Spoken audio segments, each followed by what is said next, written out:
Бутункун аяқта турмага мечбур етелер, веттебе ярдам берілмей. Юқары Шурада инсан ақлары бойынша векелетлі Людмила Денисова, Украин фалелік Приходько 3 айдан зеде Русияның Владимирский централ колониясының бір кішілік камерасында тұтылғанны хабар етті. Мабусының сүреклі ичек ве ашқазан хасталықлары бар. Ошымды эм ярамай шеті эмде ярамай коры башлаған. Ама көветшілер Приходьканан сой соплары кетірген илячыларыны мабуске бермей екен.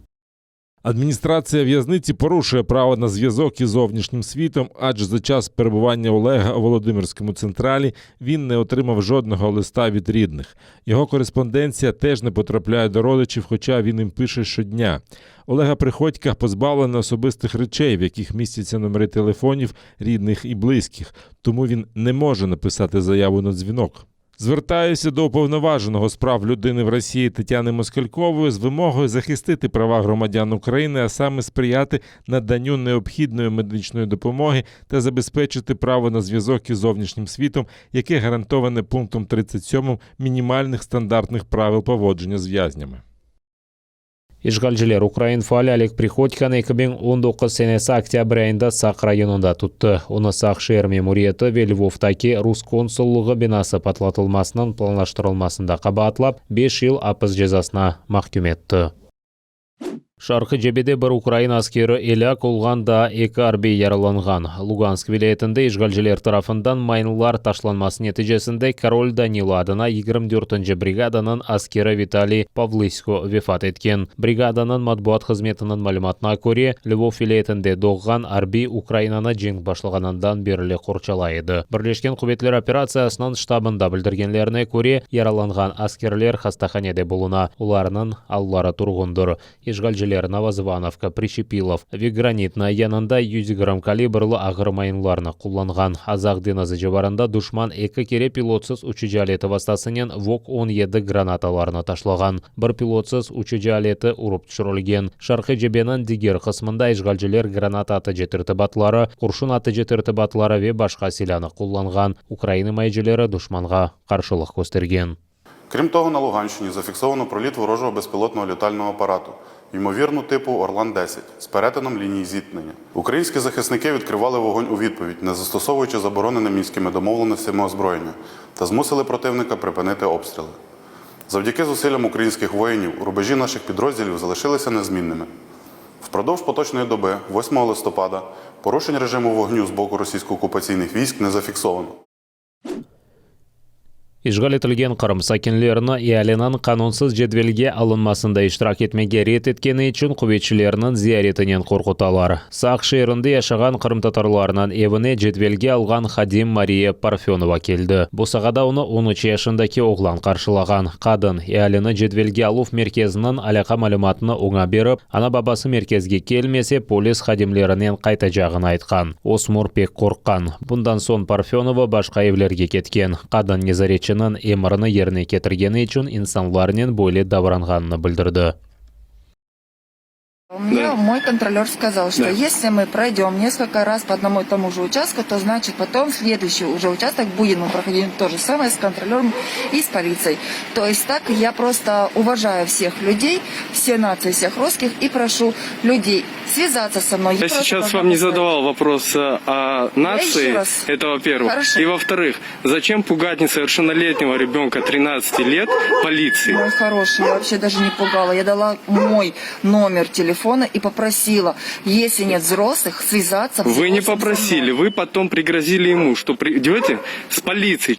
Ишгалжилер канунсыз жедвелге алынуына октябрінің 15-ден ноябрінің 14-не қадар кечірежек. Украина тышышлері назерлігінде бұл ишгал канунилештірілмесінің интелуы деп адландырдылар. Авропа бірлігі ве Америка бірлешкен девлетлері жедвелге алынув нәтижелеріні танымай. Меджлисте жедвелге алынуына халқара ұқуғы аяқ алтына ташланмасы дейлер. Меджлис рейсі Фачубаров қайдеткенне көре, ишгалжилер бір Қырым татар ве этник украинлерінің сайысыны эксік көстережектір. Бұнен бәрі Русиядан көчірілген русларынан сайысыны гізлемеге істейлер. Межлис рейсінің мәліметіне көре, ешғал башлағанынан берілі 1 миллионға яқын рус Қырымға көчірілген.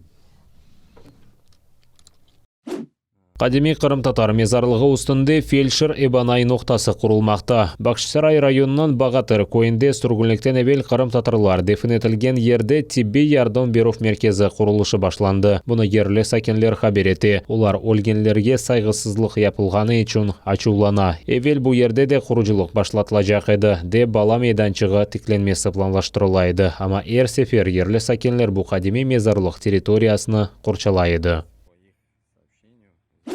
Полонияда сыңыржыларға ярдым етмек үшін территориал мудафа аскерлері ярдымға чағырылып, Беларусь режимінің провокацияларына азыр олмақ кереклер. Мудафа аскерлерге өстічке затларына тешкіріп, іші ве айлесіне хабар етмеге авали етілді. Беларусь сыңыры янында ерлешкен бөлгелерде яшағанларына 6-12 саатта азыр олып, айтылған ерлерде топлашмаға чағырдылар. Мемлекетінің меркези бөлгелерінде яшағанлар бір сутка ішінде азырланып, Беларусь сыңыры тарафына келмелі. Мудафа назиры Мариус Блищак қайдеткенне көре сыңырда шымдылық 12 бин аскер бұлына. Беларусь тарафындан yüzlerce мигрантлар сыңыр янында топлашы башлады.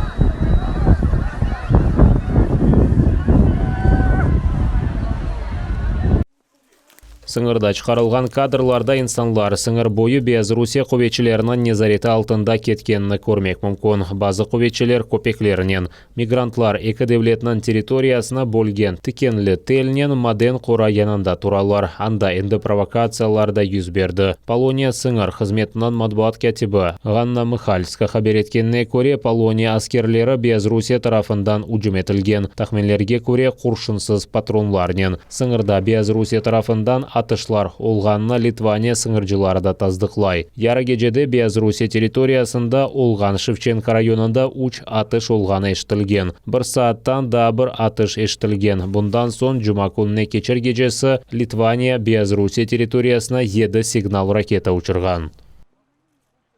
Якщо білоруський солдат цілиться у нашого солдата з автомата, перезаряджаючи його, наш може подумати, що зараз пролунає постріл.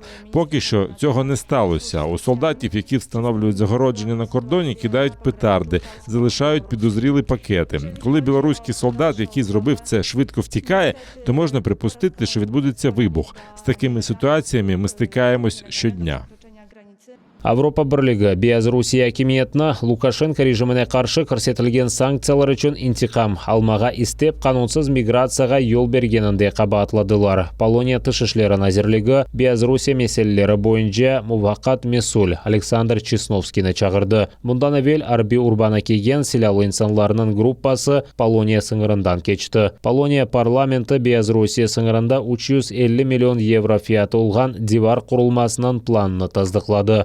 Эстония тышышлері назирлігі Беларусь ве Полония арасында сыңырда миграция бұқраны артқаны үшін Авропа бірлігіні Беларусь режиміне қаршы яңы санкциялар көрсетілмесі бойынша ішні тезлештірмеге чағырды.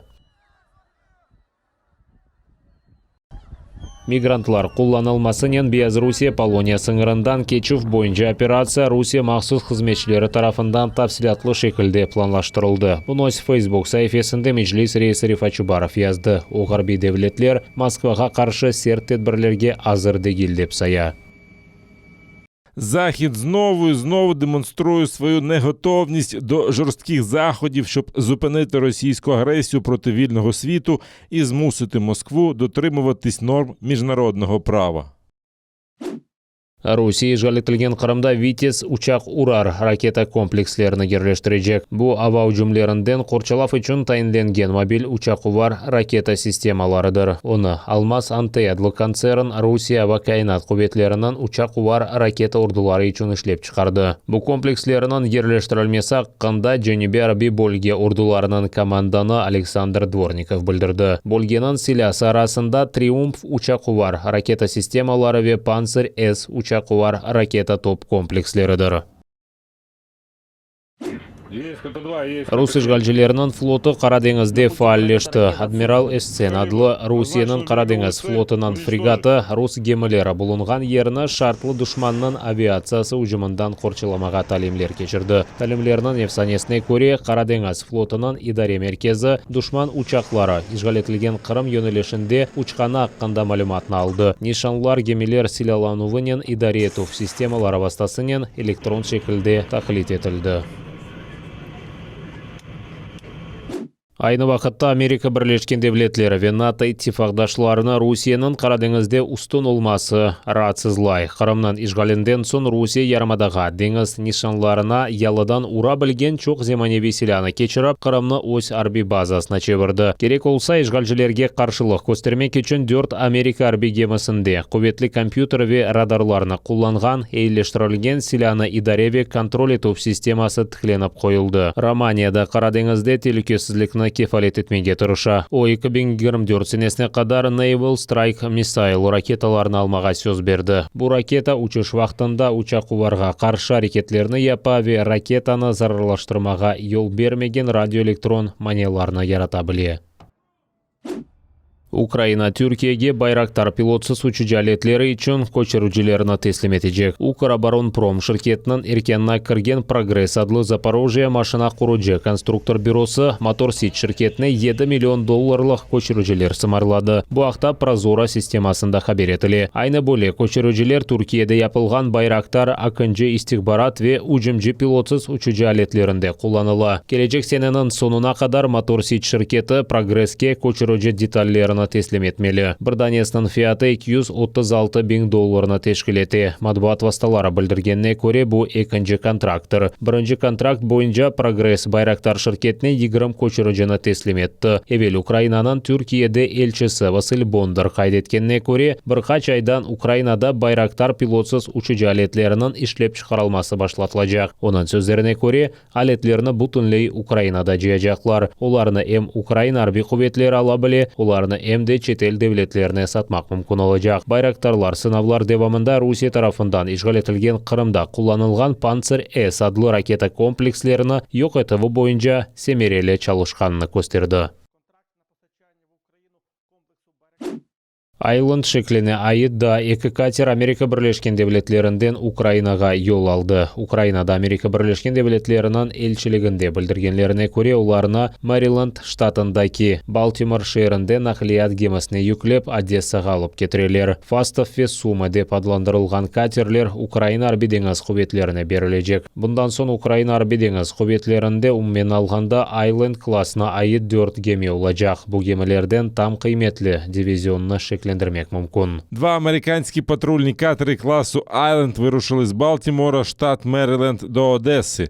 Ці катери є частиною безпекової допомоги на понад $2,5 мільярдів, яку США надали Україні з 2014 року. Вони допоможуть зміцнити морську безпеку України та підвищити оперативну сумісність ВМС України з НАТО. Украина арби деңиз кубетлеринин эркенинде Айленд шеклине айыт Славянск ve Старобельск адлы эки патруль катер бар. Оларны Америка Бирлешкен Девлетлеринин ялы каравулларынан Украина арби деңизлерине ресми оларак 2018 сенеси сентябрынан 27-синде Балтимор шээриндеки арби деңиз базада бердилер. 2019 сенеси октябрынан 21-нде патруль катерлер Одессага теслим этилмели. Анда улар Украина арби деңиз кубетлерине берилмели. Пандемия башлагандан бери Украинада 3 миллиондан зияде ковид хастасы кайд этилген. Туневан чин вирусы 13 биңден зияде инсанда белгиленген. 8 биңден зияде киши түзелген. 473 киши хасталыкны жеңип оламаган. Украина саглык назирлиги билдиргенине көрө 3/1 Украин ич олмаганда вакцинанын 1 дозасын яптырды. Инсанларнын %25-и 2 дозасынан ашыланган. Саглык назирлиги Украинага Pfizer вакцинасынын 1 400 000 дозасы теслим етілгені аққанда хабар етті. За минулий тиждень було проведено 1 648 000 щеплень. Вже третій тиждень поспіль ми робимо більше 1,5 мільйонів щеплень на тиждень.